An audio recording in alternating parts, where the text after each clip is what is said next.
Bem, vamos lá então, segundo dia de Masterclass. Hoje a gente vai ver bradiarritmia, como é que eu diagnostico na sala de emergência. E aí tem uma analogia bem legal que a gente criou dos plantonistas. E como é que eu manejo esse paciente na sala de emergência. Tem que fazer tropina, passar marca-passo, enfim. Abordagem bem prática.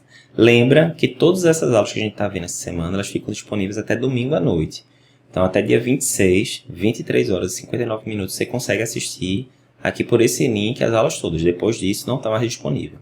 Outra coisa, muita gente perguntando pra gente do curso online. Eduardo, vai ter vaga e tal? A gente abre semana que vem, na segunda-feira, as vagas para o curso completo, né? Que são mais de 10 horas de conteúdo, tudo 100% online, você vê na ordem que você quiser, do jeito que você quiser, várias questões de múltipla escolha para você praticar, dezenas de casos clínicos no final, seguindo o roteiro da gente, 9 passos, para você laudar o eletro com um roteiro certinho, né? Passo a passo, sem deixar passar nada batido, então bem legal. A gente vai dar maiores notícias mais para frente. Aproveita hoje a segunda aula e lembra, quando acabar aqui, clica no link para ir para o Telegram, que a gente vai botar post-teste lá para você praticar os conceitos vistos hoje na aula.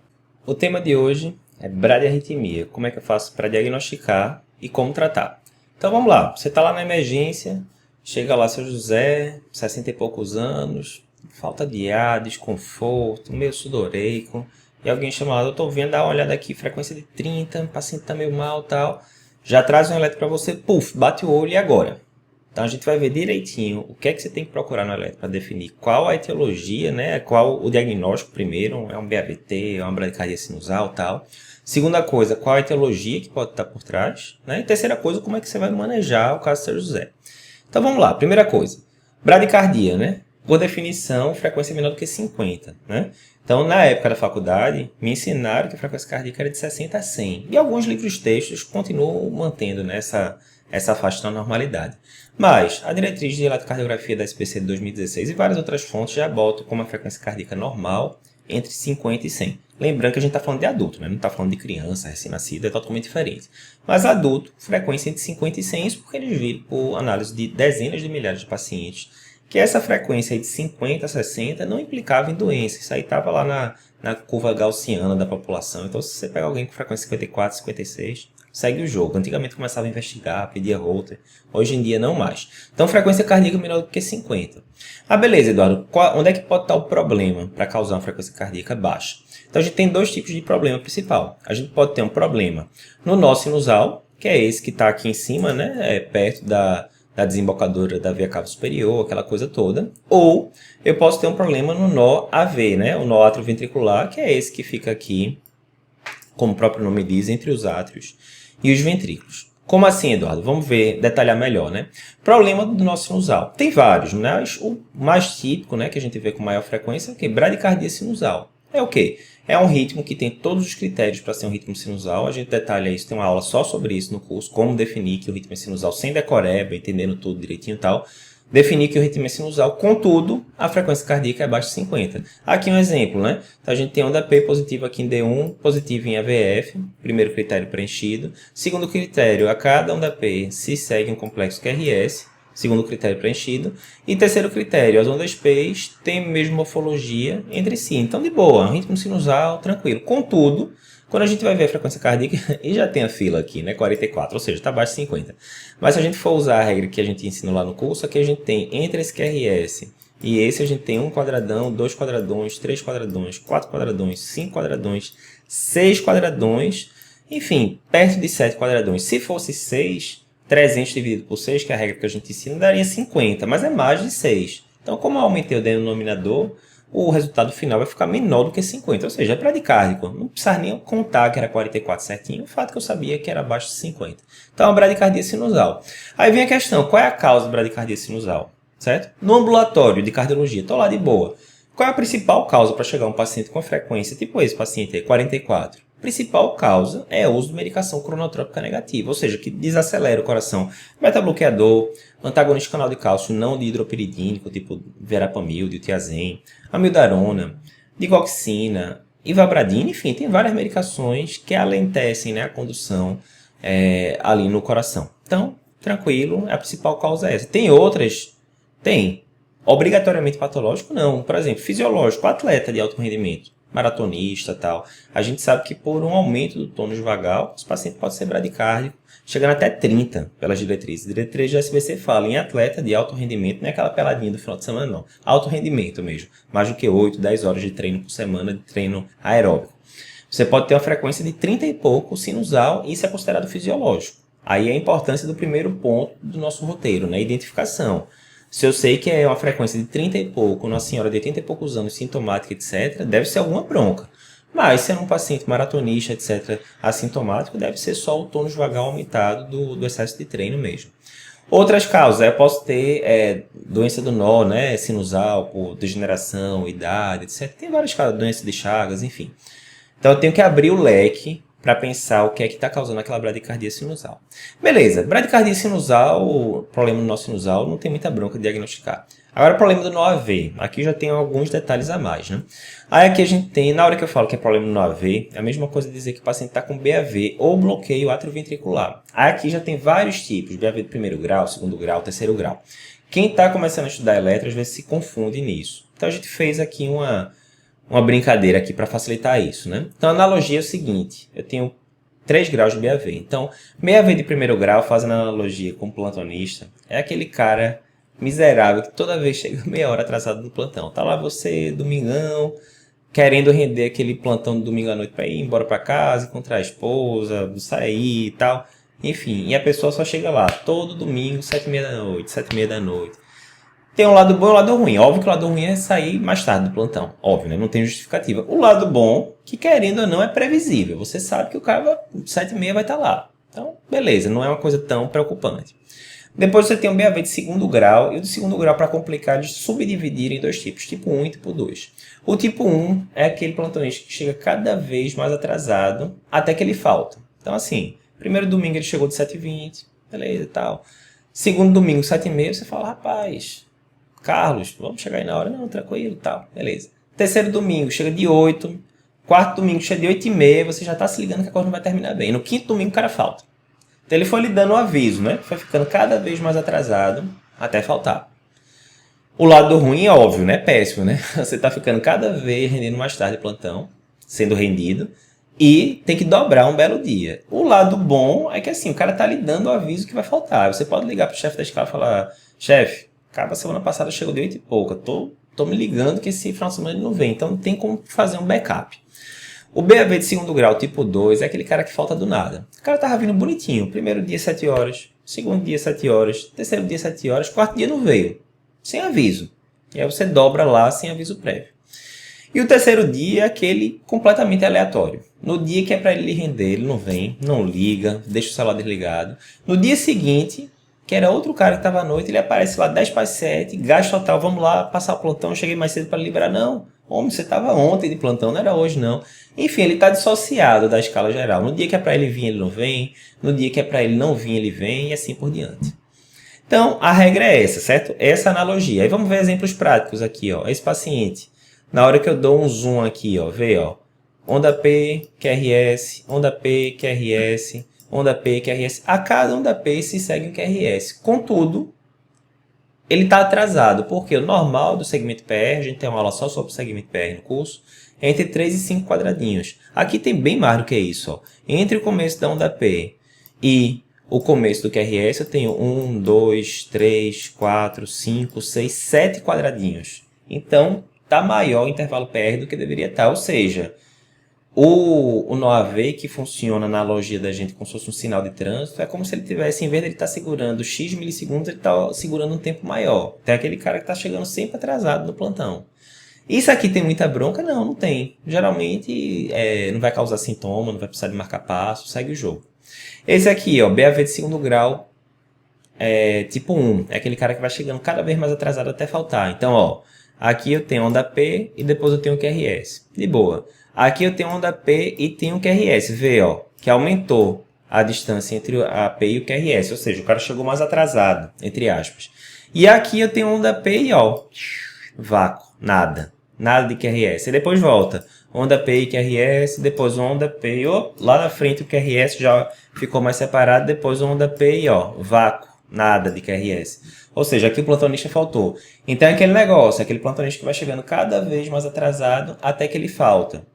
É totalmente ruim isso, óbvio que não é bom, mas dá para você se ligar e ligar para o chefe do plantão e falar, ó, o cara vai faltar, e aí ele manda um substituto no lugar. Então não é péssimo, geralmente o BAV de segundo grau tipo 1, geralmente não precisa de marcar passo, não traz maiores complicações. Aqui já é diferente, ó. Aqui eu tenho onda P, QRS de boa, onda P, QRS de boa, onda P, QRS de boa, de repente onda P e ó, vácuo, nada de QRS, aí depois volta, onda P, QRS e assim por diante. Então aqui é um BAV de segundo grau, tipo 2. Ou seja, o cara estava vindo ali ponta firme e de repente ele falta completamente, né? Então, esse padrão aqui já é mais perigoso, certo? Porque como na analogia da gente, como não tem aviso prévio, não tem como você se preparar. Quando a gente vai para o lado real, agora a prática clínica, BAV de segundo grau tipo 2, com frequência já precisa de marca-passo, de condutas mais invasivas. E por fim, o BAVT, né? Que aqui a gente tem, ó, onda P aqui, onda P aqui, onda P aqui, onda P aqui, onda P perdida aqui dentro do QRS, outra onda P aqui. Então, assim, entre as ondas P's, a gente tem intervalos, que ficou ruim meio traçado, tem intervalos mais ou menos constantes. Entre os QRS também, ó, desse QRS para cá, desse QRS para cá, desse QRS para cá, desse QRS para cá. Então, entre onda P e outra, a distância é mais ou menos constante. Entre um QRS e outra, a distância é mais ou menos constante, mas a onda P não tem nada a ver com QRS. Aqui eu tenho onda P, não tenho nada de QRS. Depois de 500 anos que aparece o QRS. Depois tem onda P aqui logo depois do QRS. Depois tem onda P aqui bem distante aparece um QRS. Depois eu tenho onda P aqui no meio da onda T. É tudo desencontrado uma coisa com a outra. Certo? É como se fosse no exemplo que a gente está no curso da gente. É como se a onda P, que é o nosso sinusal, deveria ser o maestro da orquestra. Então é como se o maestro estivesse dizendo, ó, vamos todo mundo aí no ritmo de 80 batimentos por minuto. E o resto da orquestra está em 40 batimentos por minuto, ou seja, está desencontrado, está totalmente desarmônica a orquestra, né? Então a regra mais ou menos é essa, mais uma vez é essa. Primeiro grau é o cara que sempre chega atrasado, mas vem. Segundo grau, tipo 1, é o cara que vai chegando cada vez mais atrasado até faltar. Esses dois primeiros plantonistas aqui são ruins, mas não é péssimo, dá para você se preparar minimamente. Então, indo para a vida real, geralmente não precisa de marcar passo, coisas mais complicadas. O segundo grau, tipo 2, é aquele cara que vai faltando sem dar aviso prévio, vinha direitinho, de repente falta. E o terceiro grau é aquele completamente anárquico, né? Esses dois de baixo aqui, com frequência, já precisa de terapia, marcar passo e assim por diante. Beleza. Agora que a gente sabe diagnosticar os principais tipos de bradiarritmia, como é que eu vou tratar esse paciente? Aí é o próximo passo. Então, como manejar? Então, o primeiro passo que a gente tem que fazer frente ao paciente com bradiarritmia na sala de emergência é o bom e velho MOVE, aquele que você aprendeu na CLS, monitor, oxigênio e veia. Então, monitorização, né? Botar lá os eletrodos do paciente, pressão, esfigmo, o oxímetro para ver a saturação, isso tudo em tempo real, né? Segundo, oxigênio, vou fazer para todo mundo? Não, por isso que está o asterisco, aí vou fazer em que estiver saturando.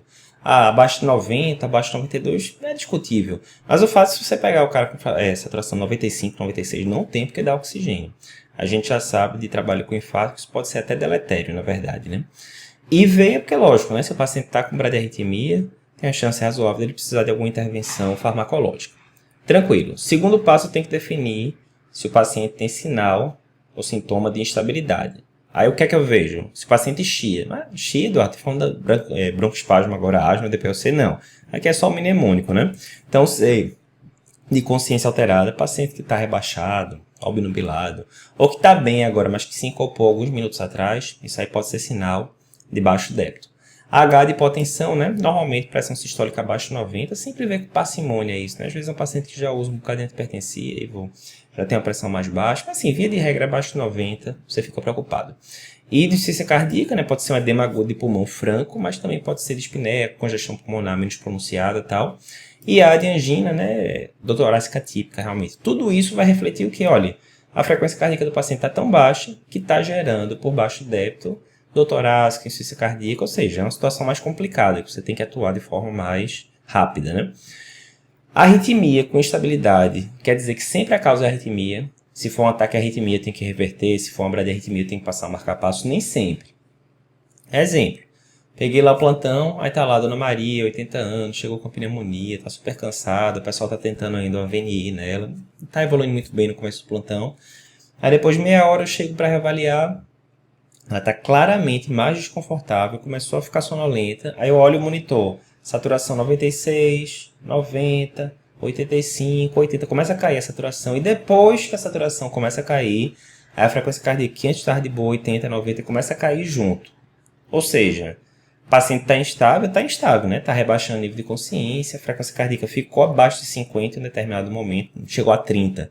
O que é que eu tenho que fazer com essa paciente? Tenho que passar um marca-passo, fazer atropina? Não, eu tenho que tubar ela, né? Ela claramente está com sinal de instabilidade por gasping, né? Por falência respiratória. Tem que tubar, na hora que eu entubar, a frequência cardíaca vai subir. Então, sempre tenho que ver, isso não é tão simples de ver na prática, em algumas situações, eu tenho que ver o que é causa e o que é consequência. Então, se a bradicardia for consequência, eu vou ter que tratar a causa, nesse caso a hipóxia. Mas não, digamos que eu estou com um paciente que claramente a instabilidade dele é causada pela frequência cardíaca baixa. O paciente passou comigo no consultório uma semana atrás, ritmo sinusal, tudo bonitinho. Aí eu aumentei o beta-bloqueador, o paciente se confundiu, aumentou demais a dose do beta-bloqueador, mais do que deveria, e agora voltou com BAVT, certo? Frequência cardíaca de 30, dispneico e tal. Aí qual é a primeira intervenção que eu tenho que fazer? A atropina. Então, a atropina tem ampolo de 0,25, tem ampolo de 0,5. Eu vou fazer 0,5 por vez. Posso ficar repetindo a cada 3, 5 minutos, chegando até numa dose máxima ali de 3 mg. Passou disso, não responder, não vai responder. A atropina não deu certo. O que é que eu vou fazer? Aí eu vou para a próxima etapa, né? Então, seguindo aqui o ACLS, né? Basicamente, monitor, oxigênio V, aquele negócio todo, vou ver se o paciente tem sinal de repercussão hemodinâmica, que é o SHIA, né? Se não tiver, eu só observo. Se tiver, eu vou para a atropina, a gente já falou agora. Se a atropina não der certo, eu tenho aqui 3 alternativas. Marca-passo transcutâneo, dopamina, adrenalina, e isso enquanto eu estou preparando ali tudo, marca-passo transvenoso já, certo? Então vamos lá, dopamina, ampola de 50 mg em 10 ml. Como é que eu posso diluir? Exemplo, eu posso pegar 5 ampolas, vai dar 50 ml, junto com 200 ml de soro glicosado, vai dar 250 de solução, né? A concentração eu já fiz o cálculo para vocês, vai dar 1000 microgramas por ml. E eu vou ter que fazer a regra de 3, né? Porque a dose vai ser entre 2 e 20 microgramas por quilo-minuto. Geralmente a gente já começa aí com ao redor de 10, entre 5 e 10, e vai subindo, né? Até a frequência cardíaca chegar no nível que eu quero. Mas, aí é só fazer, né? O paciente pesa 70 quilos, faz a regra de 3 e chega na conclusão. Dopamina é uma opção. Adrenalina também é uma opção. A ampola tem 1 mg por ml. Você junta lá 10 ampolas e 90 de glicosado, vai dar 100 ml de solução. A concentração vai ser essa, 100 microgramas por ml. E vou deixar de 2 a 10 microgramas minuto. Aqui não é por peso não, é geral mesmo. Também só calcular direitinho quanto é que vai dar. Beleza, aí digamos, você fez dopa, também não melhorou muito, aí você não tem experiência para passar marca-passo transvenoso, o bicho está pegando, o paciente está com frequência de 30, mal, você pode tentar marca-passo transcutâneo. Marca-passo transcutâneo é bem tranquilo. Eduardo, não tem marca-passo transcutâneo no local que eu trabalho. Aí complica, né? Você não sabe passar o transvenoso, não tem transcutâneo. A dopamina, o que quer que seja, não está fazendo efeito, aí começa a complicar. Mas digamos que tem a marca-passo transcutâneo. Como é que eu vou usar? É um bicho de 7 cabeças? Não é. Então, primeiro, você vai pegar o desfibrilador normal, certo? O desfibrilador, aqui nesse exemplo, né? É o que tem lá no hospital. Você, na hora que você vai aumentando aqui, é para desfibrilar ou cardioverter o paciente, você vai escolhendo as doses cada vez mais altas, né? De energia. Mas, aí você vai ter que monitorizar o paciente com o cabo do próprio desfibrilador, para ele medir lá. Vai separar material de reanimação, porque sempre pode acontecer alguma bronca maior, né? E vou colocar as pás do marca-passo transcutâneo, né? A pá anterior fica aqui, né, abaixo da clavícula direita. A pá lateral fica aqui, depois, na fossa axilar, né, ali perto do ictus cordis, mais ou menos por aí. Geralmente a gente bota essa posição anterior lateral. As próprias pás têm aqui a filazinha, né, onde é que você deve botar. Não tem muito mistério, não. Posição anterolateral é a mais usada. Beleza, aí quando eu dou aqui o zoom, ó, vê, se eu vier para cá, eu vou estar aumentando a dose do choque que eu daria no paciente. Mas aqui eu não quero choque, eu quero marcar passo. Beleza. Aí, ó, tem essa função aqui, ó, monitor, também não vou usar. Aqui é o off, desligado. E aqui a gente tem o pacing, né, que é marcar passo. Que aí tem dois tipos, fixo e sob demanda. Normalmente a gente vai deixar sob demanda, né? Mas beleza. Aí, digamos, o paciente está com frequência de 30. Como é que eu vou regular esse marcar passo? Primeira coisa, eu vou ter que botar uma frequência do marcar passo acima da frequência do paciente, certo? Então, se a frequência do paciente está 30, 40, digamos, eu vou botar 60. Está acima da frequência do paciente. Beleza. Depois disso, eu vou ter que começar a clicar aqui para aumentar o output, né, a descarga que o marca-passo tá dando no paciente. Aí vou aumentando de pouquinho em pouquinho, apertando lá o botão. até o marca-passo começar a conduzir. Como é que eu vou saber que o marca-passo começou a conduzir, Eduardo? Não tem mistério não, ele não está com frequência de 30, você não programou em 60, aí tá lá, digamos, está com energia X, frequência de 30, energia 2X, frequência de 30, energia 3X, frequência de 30, energia 4X, tchuf, aí vai para 60 de frequência. Pronto, começou a comandar, certo? Porque agora está na frequência que você determinou do marca-passo. Beleza, aí eu deixo nesse limiar. Não, geralmente eu vou deixar 10 a 20% acima desse limiar. Por quê? Porque às vezes, se você deixar muito no limitezinho, né, qualquer coisinha ali que interfira pode deixar de comandar e o paciente voltar a ter frequência de 30, ter risco de fazer uma sistolia, alguma coisa do tipo, certo? Lembrar que é diferente. Quando é marca-passo transvenoso, a gente bota um limiar 2, 3 vezes acima do limiar que você calculou, certo? Por que você não faz isso no transcutâneo? Porque o transcutâneo vai estar dando choque na pele do paciente, então é incômodo, né? Aí é protocolo meio mengeliano, né? Você botar 2 a 3 vezes o nível de energia vai incomodar muito o paciente. Então é isso. Achei o limiar de estimulação, vou deixar 10 a 20% acima disso. O marca-passo transcutâneo é a medida provisória, certo? Até você colocar o transvenoso. Você não vai botar o transcutâneo e dizer, pronto, Sr. José, agora o senhor vai ficar aí 2 dias com esse marca-passo transcutâneo. Não é esse o objetivo. Marca-passo transcutâneo é enxugar aquele gelo ali e segurar ali alguns minutinhos enquanto você passa o transvenoso tranquilo. Aí veio, eu não cedo o paciente, não, é protocolo mengeliano, deixa ele lá recebendo choque, ponto final. Não, você vai sedar. Você não vai sedar tipo para entubar o paciente. Você não quer deixar o cara inconsciente, enfim. Você vai deixar o paciente tranquilo com a menor quantidade de dor possível. Tem protocolo que o pessoal vai um pouquinho de dormonide e um pouquinho de fentanil. Exemplo, dormonide tem ampola de 5mg em ml, 15mg e 3ml. Vamos pegar 5mg em ml. Aí você vai fazendo ali 2 miligramas em bolos, né, lentinho, deixando o paciente confortável, né? Uma opção similar ao que a gente faz em transesofágico. Tem gente que faz só o fentanil. Então pega lá uma ampola de 50 microgramas por ml, tem 2 ml em ampola. Pode diluir esses 2 ml de fentanil em 8 ml de água, né, ou de soro, enfim. Que aí vai ficar uma diluição ali de 1 para 5 ou de 2 para 10. E aí vai fazendo 1 mlzinho ali e tal, 2, até o paciente ficar sem dor. O paciente, geralmente, ele não vai ficar assim, de boa, zerado. Não tô sentindo nada, o bicho comandando. Vai gerar algum grau de desconforto. Você só quer realmente minimizar isso, certo? E mais uma vez, isso aí vai ficar alguns minutinhos. Você não vai ficar deixando o paciente 24, 48 horas com marca-passo transcutâneo. Não é para isso que ele foi feito, né? Então, essa é a abordagem. Chegou o paciente com a bradiarritmia na sala de emergência. Primeiro eu pego o eletro, vou diagnosticar que a bradiarritmia é essa. Enquanto isso, o pessoal está monitorizando, pegando veia, tudo bonitinho. Depois vou definir se tem instabilidade. Se não tiver instabilidade, tá com a frequência de 40, o paciente está de boa. Deixa ali. Não sou cardiologista, vamos esperar aqui o parecer da cardio. Enquanto isso, vou checar potássio. Não lembrar que potássio alto pode dar bradicardia, a gente vai ver isso na outra aula e tal. Vou vendo, o paciente usou muita medicação, pode estar intoxicado por beta-bloco, alguma coisa, enfim. Então, checar as causas. Não, está instável, está com angina típica, está com edema agudo de pulmão e tal. Aí eu tenho que ir naquela escadinha. Atropina, não deu certo. Aí eu já pulo ali para epinefrina, dopa ou marca-passo transcutâneo enquanto eu já estou preparando o transvenoso para passar. Fica ligado, a gente vai botar umas questões lá no Telegram agora para você poder aplicar os conhecimentos vistos nessa aula. Clica lá no link para poder ir para o grupo do Telegram da gente.